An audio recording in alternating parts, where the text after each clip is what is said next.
Welcome to the Cocktail Guru Podcast, a show about food, drink, and entertainment, with a tight focus on the good life, and all things delicious, luxurious, and fun. I'm Jonathan Pogash, bartender, author, TV personality, and founder of the Cocktail Guru. And I'm Jeffrey Pogash, wine and spirits professional, author, insatiable collector of culinary ephemera, and so people tell me, an engaging raconteur. And my dad.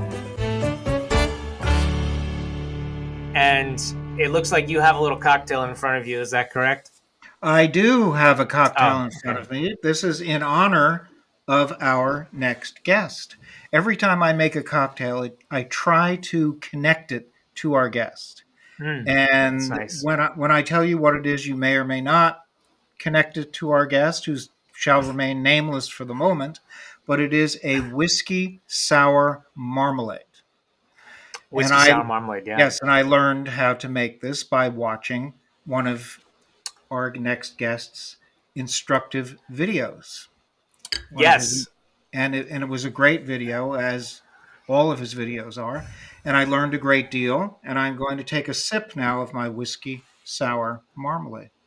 You know, Dad, we've been focusing quite a bit on contemporaries, men and women from the bartending, restaurant communities, who are making history, people who we know personally who will be remembered by generations to come. We are very pleased that today's special guest is a West Coast-based bartender, bar owner. He calls Portland, Oregon his home. He is a good pal, and he connects with you, Dad, because he's a fellow antiquarian cocktail book collector. That's why I like him so much. That's the only reason. He's an award-winning author, blogger, educator. We'll go over some more stuff in a moment, but we're gonna bring him in. We'll take a quick break right now, and then we'll bring him in. Have you heard of the Polish king? The most famous king of Poland, Jan III Sobieski, was renowned as a highly educated, well-traveled, and heroic philosopher. Sobieski 100% rye vodka pays homage to this larger-than-life leader, with larger-than-life bold flavors and expressions. The newest of these? Sobieski Grapefruit. Delicious. This newest expression complements any classic or new age cocktail you may be experimenting with. So let's have a Sobieski cocktail together. Cheers. Okay, it is none other than Mr. Jeffrey Morgenthaler. Hello, Jeff. Hi, guys. Welcome, Jeffrey. Hi. How are you? Good. How are you? Good morning. Welcome. Fine, thank you. Now, we have two Jeffreys on the show, which has never happened before. I don't think that's happened before. Nope, I don't think so. It's a rare but fine name. And if I were doing this introduction, I would be going on and on and on, because Jeffrey Morgenthaler's accolades and his activities are just way too numerous to mention.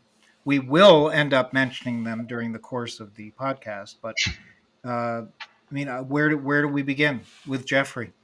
Where? I don't know. Well, first of all, Jeffrey, how are you? I'm good. Just in the middle of a busy holiday season here. Oh, yes, it is. We're recording. It is the holidays. This will come out several weeks after the holidays. But yes, it's always a busy time. And first of all, before we start, we always ask our guests who come on the show, what is your desert island drink? So if you were stranded on a desert island, what is that drink that you'd have in your hand? Oh, and you know what? Since I've been studying our next guest, I think I know the answer, but I'm not going to say anything until. Wow. Probably sparkling wine or coffee. How about? I thought you were going to say champagne, which is sparkling wine. Yes. Very much champagne. So. Yes. I guess if there were no budget, it would be the champagne. Totally. But because I saw a list of your favorite drinks. Really? And I don't even know. Yes, I did. I saw this list. From starting off with number 10, which was water, and going up to number 1, which was champagne. What is this? What is this list? Well, What are you doing? Where are you finding these things? I search the internet and I find all kinds of interesting information. I'm sure about that our was guests. taken a long time ago, because I think number 1 would be water. Number 10 would probably be alcohol. Number 1, right? I guess as one gets a little older, perhaps we get wiser. And you're one of the kind of OGs in our industry, and you built up the Portland bar scene to what it is, and you were really the trailblazer there, and a trailblazer, countrywide, worldwide, really. But how did the hospitality industry kind of come into your lap? How did you get into it? Oh, I mean, it's as simple as I just needed money when I was in college. This was never intended to be a career per se, but after doing it for several years, I don't know, I just kind of fell in love with it, and I think I probably realized that I was better at it than I was at architecture. So, is that what you went to school for? Yeah, I got my degree in interior architecture in '98. Well, I started tending bar in '96. But you also have a degree in physics. I do. Yep. Just an associate's, a very small degree, not a big degree, but it's still hard. Very, very impressive. And so the plan was to get into architecture, but you kind of started making money and saw that this was something that you could get behind. Yeah, working in bars. And I had a lot more fun. After I graduated, I worked in offices for a little while, and it wasn't super fun for me. I'm just not really an office guy. I worked in offices for, I don't know, maybe less than 10 years, maybe 5 years, something like that. And it's just not really my lifestyle, sitting down, being in front of a computer all day. Bartending's so much more dynamic. And that all started in 1996, right? I started in 1996, yeah. So this is April will be 27 years for me. Wow! Congratulations. Thanks. That's great. Congratulations. A long time to be on your feet. Actually, it is a long time. My first restaurant job was in 1995. Mm-hmm. I was 16. I was 16 years old, and I got my first restaurant gig. And then 5 years later, I was working in a bar. Yeah. But it's interesting, to study one field and then to go into the hospitality industry.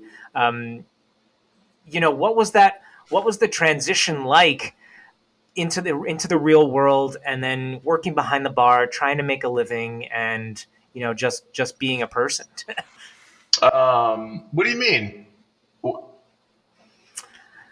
Well, I mean, how did you get past the fact that your life was threatened on numerous occasions while you were working in a tavern? I still have nightmares about it from time to time. I'm sure you do. I'm sure. Is this part of the research that you did, Dad? I don't know about his life being threatened. This is yes, this is an important part of the research. You work in enough scary bars, and your life will get threatened once or twice.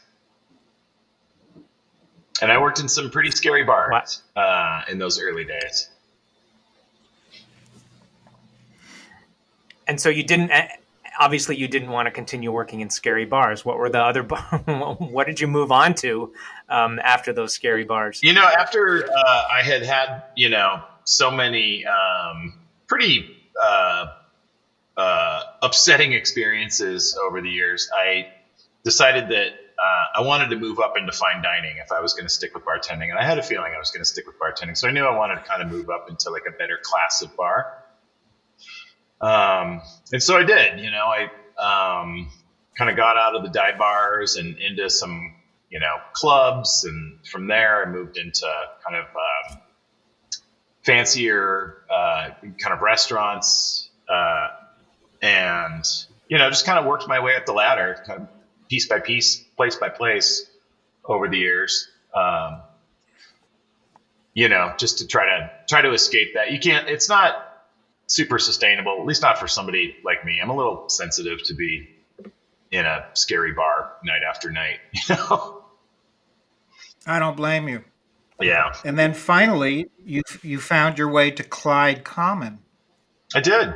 Yeah. Right? And Pepe Lomoco. Yeah. Yeah. Yeah. Yeah. They, my boss at Clyde recruited me from Eugene. I was living in Eugene, which is the college town about 2 hours south of here where I went to school.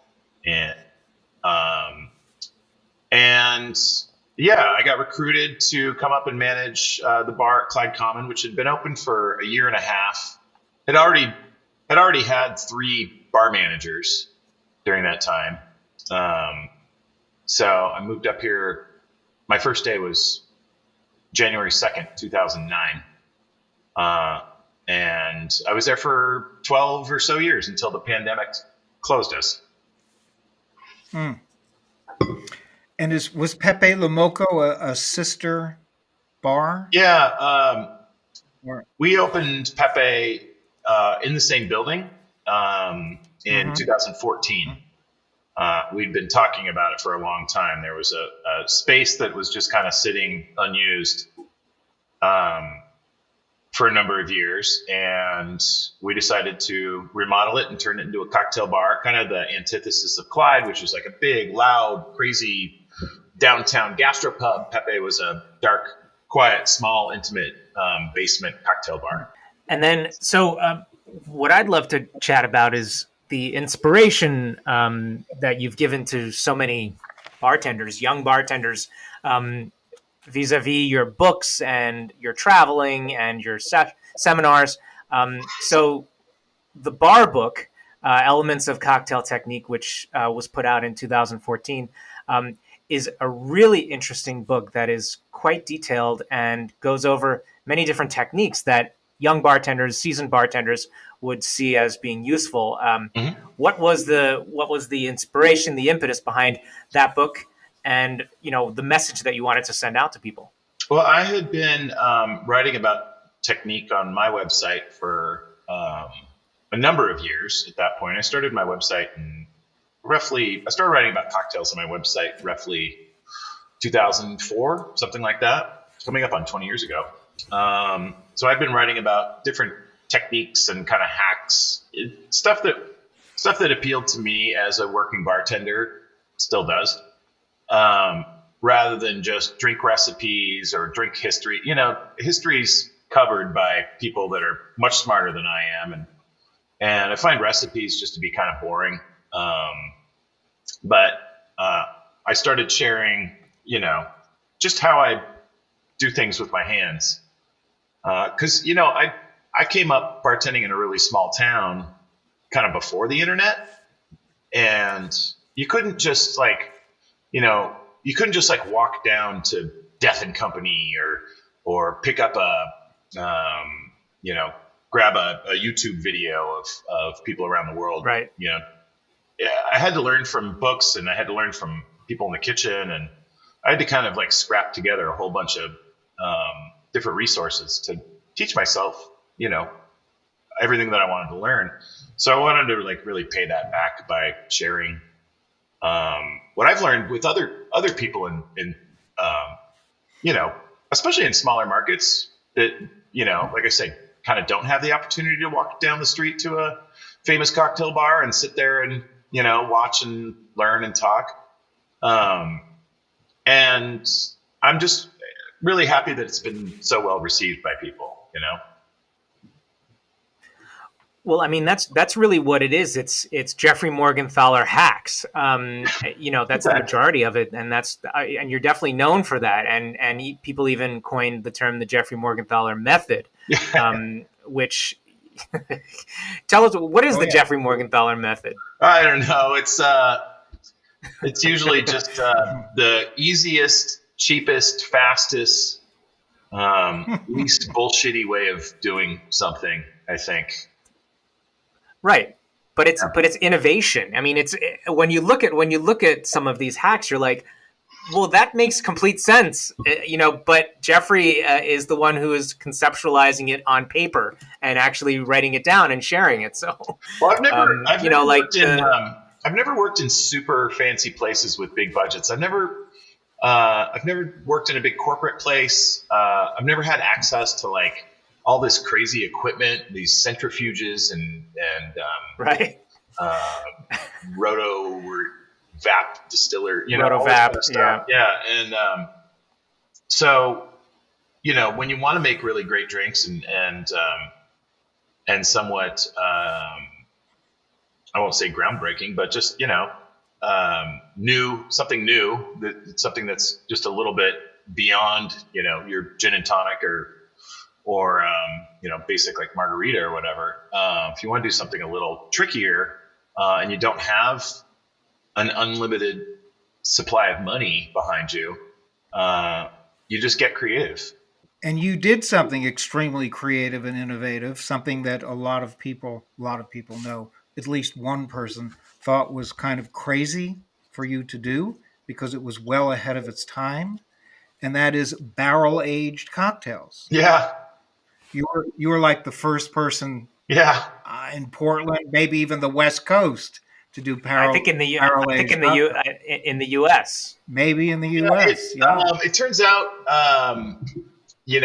or was Don Lee doing it also? No, that was me. I was in London at a bar, and they were aging cocktails in glass bottles for a number of years, and it just didn't really taste all that different to me. As you know, if aging spirits in glass doesn't really affect the flavor all that much. But I did have this idea to put it in this tiny barrel that I had at home, and and it turned out great. And I wrote about it very quickly after that to sort of share that with the world, and it really took off, into like a massive global cocktail trend. After that came out, turns out, I think it was David Wondrich discovered that the Hubline Cocktail Company or the Hubline Spirits Company had been aging cocktails in oak barrels back in the, I don't know, I want to say like maybe 50s or something like that. But that one had been lost to time. So it's like I sort of reinvented something that had been invented 70 years ago.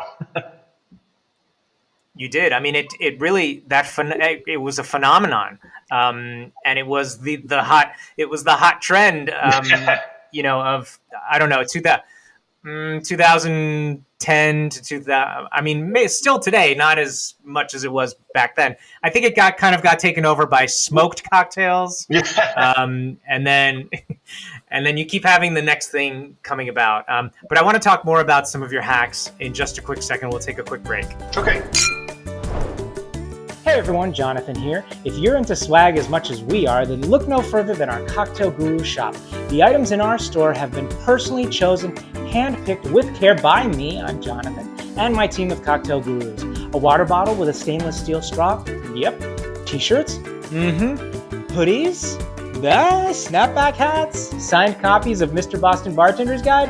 Cocktail box kits? Bar tools? And more! You betcha! We've even managed to create a onesie for that mocktail lover in your family. So head on over to shop.thecocktailguru.com and use code GURU23 for 10% off your first order. It's a great deal. That's shop.thecocktailguru.com, 10% off with code GURU23. Cheers. And now we're back. So the mint shocking is probably, shocking mint is probably one of the hacks that is as widely known as you. Can you quickly tell us about the mint shock and how you kind of came up with that? Blanching mint for mint syrup, or just blanching herbs for herb syrups. Back in 2000, 2001, at one of my first kind of fancy restaurant jobs, the hot drink around the country, around the world, was the mojito. And I wanted to put a mojito on the menu. And especially in that small town that I was living in, nobody had a mojito on the menu. Most people hadn't even heard of a mojito. And so I put a mojito on the menu and very quickly realized that if I was going to try to get through a Friday or Saturday night of service, I was going to have to do something a little differently. So, I had the brilliant idea to take some fresh mint and steep it in hot simple syrup and like a tea, and then pull it out and use that. The problem with that method is that that syrup turns brown and eventually almost black, which is not a good look for a mojito, right? Like a brown mojito is just not what anybody wants. No. And so, to cover that up, we had the brilliant idea to add Midori to it. And oh gosh, make it a melon mojito. But if I had just talked to a chef or somebody in the kitchen, they would have told me that the way to get fresh herbs from turning brown is to blanch them really quickly in hot or boiling water. And years later, I applied that to mint for mint syrup, and it's amazing. It works great. You just kind of put it in some hot water for 10 to 15 seconds, just long enough to kill the enzyme that leads to enzymatic browning. And then shock it in ice water so it stays green and doesn't get that kind of stewed gray plant look. And it's a beautiful color. It still tastes bright and fresh. I heard someone, a pretty well-known bartender, say that they would never use that method because they don't like the flavor of cooked mint, which is really funny to me. If you've ever had like a beautiful bright green watercress soup that just tastes like the freshest watercress, that's all made from blanched plants as well. And blanching and cooking are two different kitchen techniques. And I certainly wouldn't want a cooked mint cocktail, but a blanched mint cocktail is beautiful and bright and fresh and just delicious. Right. No, that person didn't know what they were talking about. And part of the innovation that you're responsible for creating in this country is something that Jonathan was involved in as well when he cut his teeth at a restaurant bar early on in his career. Mm-hmm. And both of you, I guess, learned pretty quickly that the culinary side of bartending was very, very important and could lead to far more interesting things than had been done in the past. Yeah, I mean, you could argue that cocktails are really the United States, biggest or maybe only contribution to the global culinary, pantheon. I mean, most of our food comes from other places, because we're the most diverse country in the world. We haven't really created anything that's like uniquely American, like the hot dog's not from here, the hamburger's not from here, pizza's not from here. Right. But the cocktail, the single serving cocktail is a distinctly American invention. And so, it's just nice that that's being recognized by more people these days. Yeah. Outside of the punch, everything else is uniquely American. Totally. Yeah. Yeah.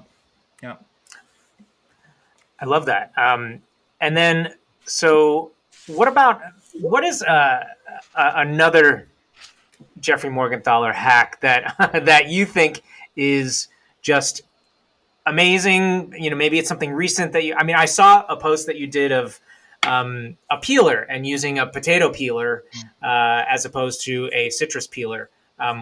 What about that? Well, there's no, it's actually a cheese peeler. There's no difference between a potato peeler. Oh, cheese peeler. Sorry. Cheese peeler. Yes.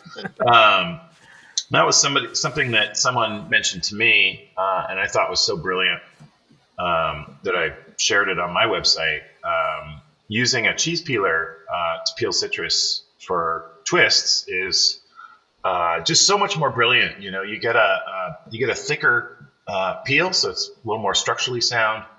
You're able to really get those oils out of it. It's also a lot safer. It's almost, it's not 100% impossible, but it's nearly impossible to cut all of your fingers off with cheese slicer.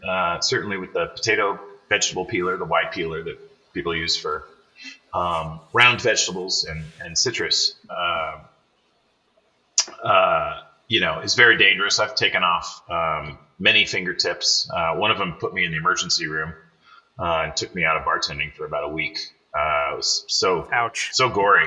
But yeah, that's kind of my new favorite little hack is the cheese slicer, and we use it at my bars exclusive. We don't even have Y peelers there anymore. Wow. Is there a new hack that you have not shared with anyone that you'd like to premiere on this episode of the Cocktail Guru podcast? No, I will. Anything new, I always will premiere on my own website, JeffreyMorgenthaler.com. So we're stay for posterity.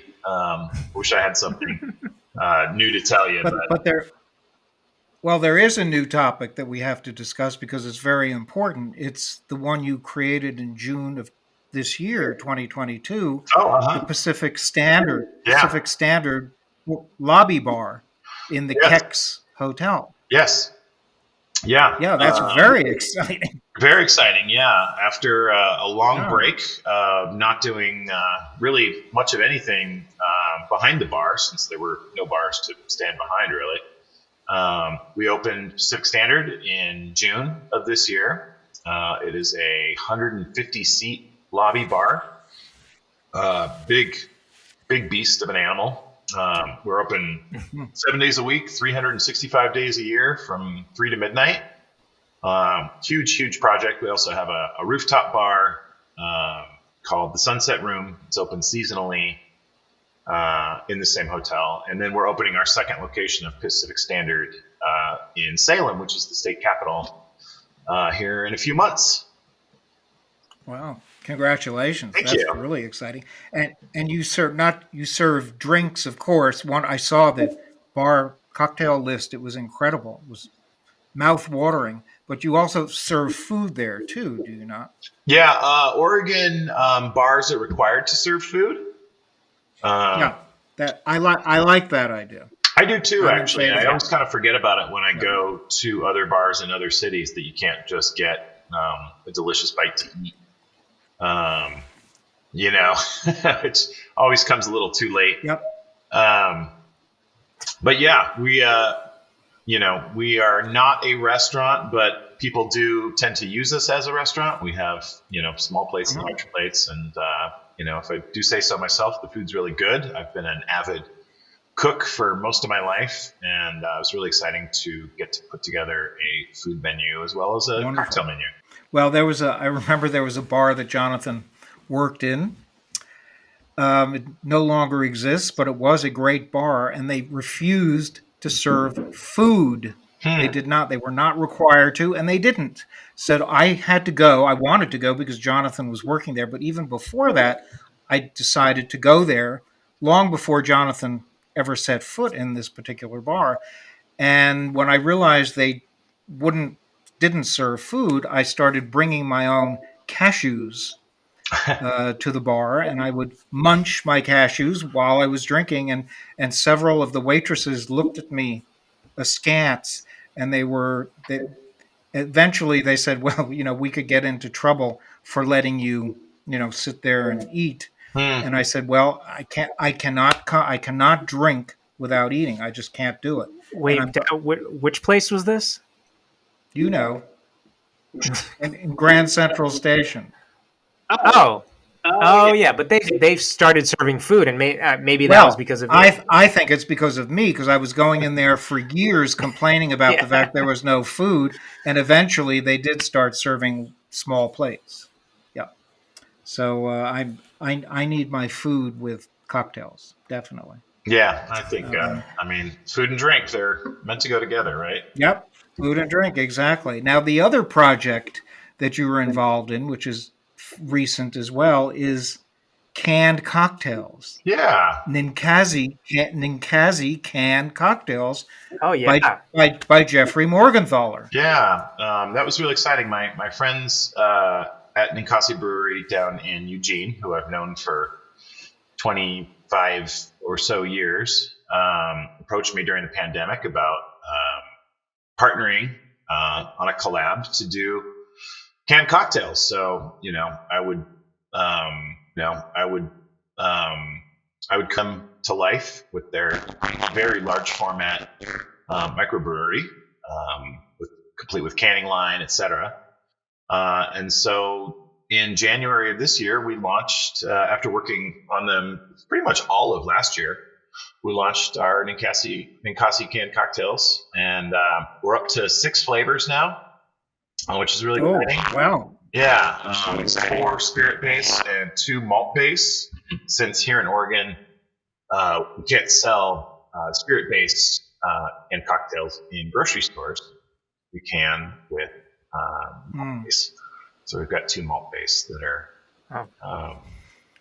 well, cool. They all sound young. I know 3 of them. I didn't know there were 6 at this point, but the Agave Paloma sounds really, really good, with jalapeno infused mezcal, and the Gin Ricky with mint, and the Bourbon Renewal sounds absolutely yummy with creme de cassis and lemon. Yeah. Wow. Yeah, that's kind of a carbonated version of a drink that I came up with. Pretty much the first cocktail I ever came up with was the Bourbon Renewal back in 2000 or 2001. And we decided to make it a longer, more refreshing drink. It's typically just a whiskey sour with creme de cassis, but we lengthened it with a little soda water. It's absolutely delicious. And Jeffrey, what is with the Happy Hour Anywhere RV? Oh, that yeah. looks incredible. They have Ninkasi has an RV that they drive around the West Coast and stop off at parties and festivals and events and share canned cocktails with everybody. It's really fun. I finally saw it in person a couple months ago. I hadn't actually seen it live before, but I got to see it, and it's pretty surreal to see your name in like a font this big on the side. Yes. Side of a bus, still That's so don't funny. know how I feel about kind of like seeing it. Yeah, kind of like seeing yourself on a billboard in Times Square or something. Yeah. If they ever take out a billboard, I'm gonna figure out where that billboard is and drive there and take a picture for my parents. That's your next project, Times Square billboard. Okay. Oh yeah. Ninkasi Cocktails, by Jeffrey Morgenthaler. Our tiny Oregon budget, but I'll see what we can do. Yep. And with the last minute or two that we have left, this has been a very spirited conversation, Jeffrey. We appreciate it. What is? I have a question for you, and I'm sure a lot of people would love to know. What is sort of the key to innovation in your mind, in your brain, when it comes to cocktails? Do you have any sort of secret innovation of any kind? Boy, I don't really know. I mean, all this stuff just kind of comes naturally to me. So I don't really think I know what the secret is, other than just naturally kind of having a knack for it. Being super into it is really helpful. Doing it every day behind the bar is super helpful as well. I don't think I could really come up with anything, bartending innovations if I wasn't actually a bartender. So that's helpful. Yeah. And is that kind of what keeps you behind the bar, is sort of that need to keep innovating and to kind of that kind of gets you going? No, I genuinely enjoy it. And, just like 26 years ago, I still need the money.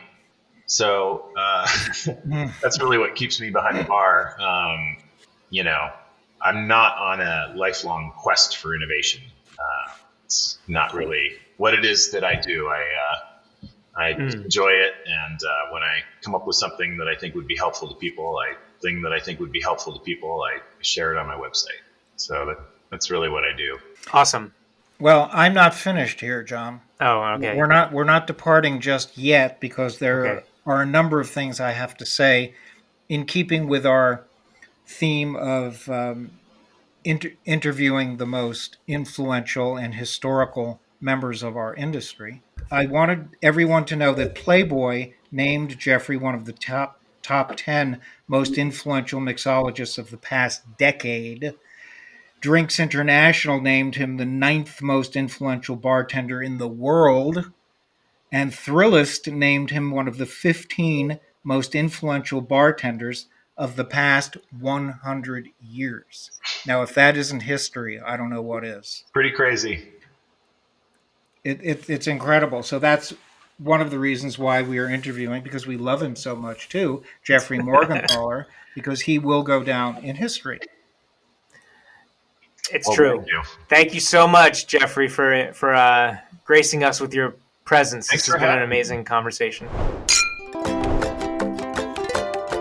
Tipple Time is brought to you in part by Monin Premium Gourmet Syrups, Marie Brizard, and Glenmorangie Single Malt Scotch. Here we are once again, another episode of Tipple Time on the Cocktail Guru podcast. I'm Jonathan Pogash. I am here live from a bar, actually, in the town I live in Massachusetts. This place is called Little Moss, and you should definitely go check it out if you're ever in the southeastern Massachusetts area. It is a lovely cocktail bar and farm-to-table restaurant. But without further ado, I'm making this lovely Scotch whiskey cocktail for you, and I'm just completely obsessed with Glenmorangie X, which is their single malt Scotch whiskey made for mixing. It is so lovely. It is, of course, 80 proof. It's 40% alcohol. And it says it was created with top bartenders.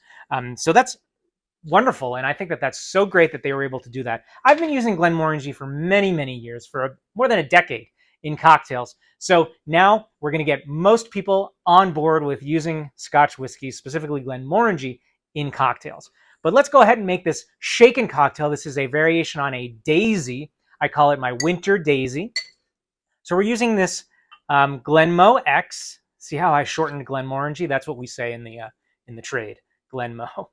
We're doing 1.5 ounces in my mixing glass of Glenmorangie. And that's how you pronounce it, guys. Glenmorangie, not Glenmorangie, not Glenmorangie, Glenmorangie. Marie Brizard, a wonderful family of delicious French liqueurs, some amazing heritage dating back hundreds of years. They make these really delicious fruit-based liqueurs. This happens to be their peach, and I'm using 3/4 of an ounce.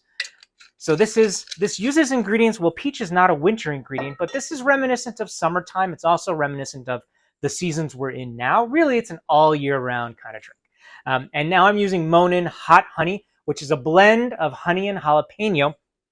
It's actually organic wildflower honey and jalapeno pepper. And it's really interesting. It's a touch spicy and works really well in cocktails. Non-alcoholic ingredients or non-alcoholic cocktails as well. And I'm doing 1/2 ounce. Oh, I smell that. I smell that hot pepper. It smells absolutely beautiful.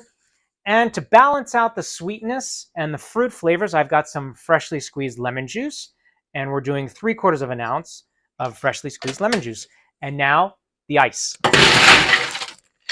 And we'll give it a really nice, vigorous shake. Okay. Okay. And I've got my beautiful cocktail coupe glass right over here. And we'll just strain it out into the glass. Looks lovely. I've got my lemon wheel for garnish. I'm actually going to put a little slit in that lemon wheel, okay, so that it fits nicely over the rim of the glass. That is a beautiful, elegant winter cocktail. Cheers, my winter daisy. Hold on one second.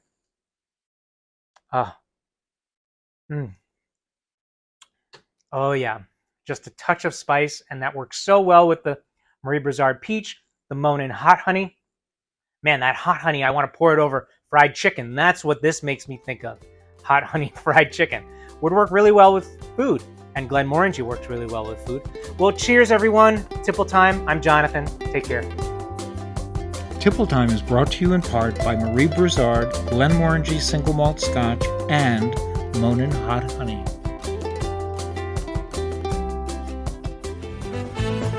That does it for today's show. If you enjoy what we do, please rate, review, and subscribe to the podcast. You can also support the show with a small monthly donation to help sustain future episodes. Just click on the donate button at the top of our website and choose your donation amount. To learn more about our guests, visit www.thecocktailgurupodcast.com or follow us on Facebook, Twitter, Instagram, or TikTok. The Cocktail Guru podcast is produced by First Reel Entertainment and distributed by EatsDrinksTV, a service of the Center for Culinary Culture, home of the Cocktail Collection, and is available via Anchor, Spotify, Apple, Google, Amazon, and wherever you listen to your favorite shows.